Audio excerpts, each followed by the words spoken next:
सो hey guys, कैसे हो आप सभी लोग। Welcome back to my channel एजी अनाय मांगा। तो गाइस, आज मैं एक्सप्लेन करने जा रहा हूँ बुक ऑफ एस्पर के एपिसोड नंबर 396 के पार्ट 2 को, जो कि काफी ज्यादा अमेजिंग होने वाला है। इसलिए पहले ही वीडियो को लाइक, शेयर, कमेंट सब कुछ कर डालना। और बाकी जिन लोगों ने भी अभी तक इसके पिछले एपिसोड को नहीं देखा है, तो मैंने उस एपिसोड के लिंक इस वीडियो के नीचे डिस्क्रिप्शन में दे दिया। आप लोग जाकर के पहले उस एपिसोड को देख लीजिए। बाकी जिन लोगों ने ऑलरेडी देख रखा है, तो उनके लिए शुरू करते हैं हमारा आज का ये वाला एपिसोड। तो अब इस एपिसोड की स्टार्टिंग में जब एल्डर लेंग ज़ूफेन को बताते हैं कि वो तीनों इटर्नल स्टेज एक्सपर्ट्स हैं और कई सौ रेडियंट स्टेज एक्सपर्ट उनका सामना भी नहीं कर सकते हैं। तो ये सुनकर के ज़ूफेन भी उनके सामने भोला बनने का नाटक करते हुए कहता है कि ओ, तो आप इटर्नल स्टेज एक्सपर्ट हैं, जो कि कई सौ रेडियंट स्टेज एक्सपर्ट को एक ही बार में खत्म कर सकते हैं। तो अब एल्डर लेंग ज़ूफेन को अभी भी इस तरीके से आराम से खड़ा होता हुआ देख करके, अब तुम ये अच्छे तरीके से जान गए कि मैं कितना ज्यादा स्ट्रॉन्ग हूँ, लेकिन आखिर तुम्हारे अंदर का वो डर कहाँ है? तुम यहाँ से भाग क्यों नहीं रहे हो और अभी तक तुम्हारी ये पैंट सूखी क्यों है? तो ये सुन ज़ूफेन भी हंसते हुए कहता है कि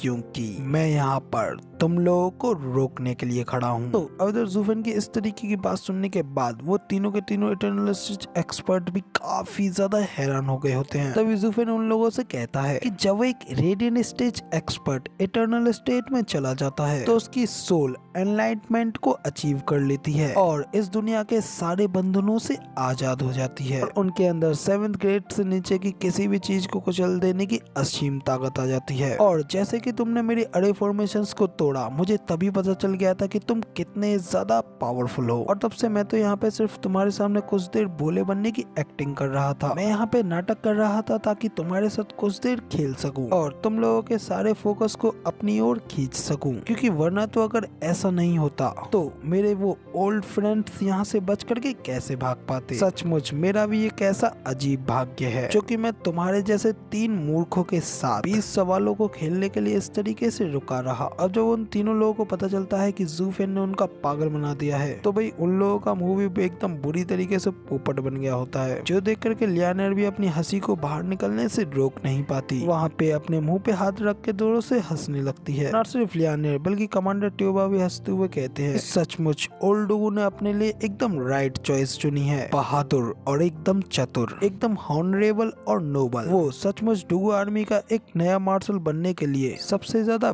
बेस्ट चॉइस है। लेकिन ज़ूफेन, अब आखिर आगे तुम क्या करोगे? तो अब एल्डर ट्यूबा इतना कहते ही हैं कि तभी हमें फिर से एल्डर लेंग की ओर दिखाया जाता है, जो कि ज़ूफेन की ये सारी बातें सुनने के बाद बहुत ही ज्यादा गुस्सा हो गए होते हैं। गुस्से में ज़ूफेन के ऊपर अटैक करने के लिए अपने हाथों में पावर रिलीज करते हुए ज़ूफेन से कहते हैं, कमीने बास्टर्ड, अब तुम मेरे हाथों से डेफिनेटली मरोगे। इतना कह करके एल्डर लेंग बड़ी तेजी से ज़ूफेन के ऊपर अपना एक थंडर अटैक करते हैं, कि आगे बढ़ते हुए एक पावरफुल थंडर वुल्फ में कन्वर्ट हो जाता है। और उस अटैक की स्पीड और पावर को देख ज़ूफेन भी काफी ज्यादा हैरान होता है। तभी अगले ही पल वो अटैक ज़ूफेन से जाकर के भी टकरा जाता है। इससे हिट होने के बाद ज़ूफेन भी बड़ी तेजी से पीछे की दीवार में जाकर के लगता है, और ये देख Liu Feng, slaughter wolf, wind wolf, जहालान, लियानियर सभी के सभी ज़ूफेन के ऊपर उस अटैक को देख काफी ज्यादा हैरान हो गए होते हैं। तभी हमें उस अटैक के बाद हुए इम्पैक्ट को भी दिखाया जाता है। एल्डर लेंग के ज़ूफेन के ऊपर हुए उस अटैक की वजह से पीछे की दीवार में भी एक काफी बड़ा छेद हो गया होता है, और अभी तक एल्डर लेंग की इलेक्ट्रिसिटी उसमें गरज रही होती है। अभी ये सब देख कमांडर ट्यूबा भी ज़ूफेन के बारे में सोचते हुए कहते हैं कि ये उसके लिए काफी ज्यादा बुरा हुआ, और ये मेरे इस लंबे जीवन में दूसरी बार होगा जब मैं अपने प्रतिद्वंदी की मौत पर शोक मनाऊंगा।